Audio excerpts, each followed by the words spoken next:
If you don't love your work, you're never going to be great at it. If you can get your work life to be where you enjoy half of it, that is amazing, because very few people ever achieve that. Because the truth is, everything comes with overhead. That's reality. Everything comes with pieces that you don't like. Every job comes with pieces you don't like. And we need to say, that's part of it. You have to figure out how to set up your life in such a way that you can minimize the things. And I find people don't dislike hard work.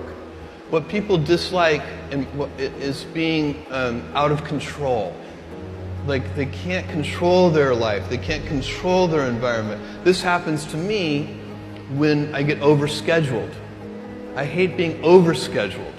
I want some time to be able to think and free myself. We all have the same amount of time in the world. Nobody has more time than anybody else.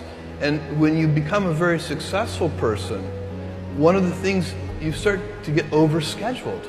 If you don't love your work, you're never going to be great at it.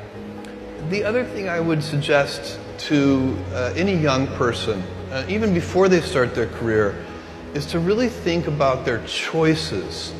Because I find young people, and when I was young, I made this mistake too. You can get very fixed on your gifts. So everybody has gifts. You know, you have gifts and you have things that you didn't get gifted. Maybe you're extremely beautiful. Maybe you're extremely good at mathematics. There are a lot of things that you can be given. But those things can confuse you because they're not the things that construct your life. It's your choices that construct your life, not your gifts. You can celebrate your gifts. Be proud of them. Be happy of them. Actually, don't be proud of them. Be celebratory of them. But you can't be proud because they're gifts. They were given to you. You didn't earn them. You can only be proud of the things you earn. And so, as I got older, I started to realize I wasn't proud of my gifts. I was always good at school. School was always easy for me. And I was always proud that I was a great student. I got A's in all my classes. I was good at math, all of that. And I thought that's who I was. But it's not true.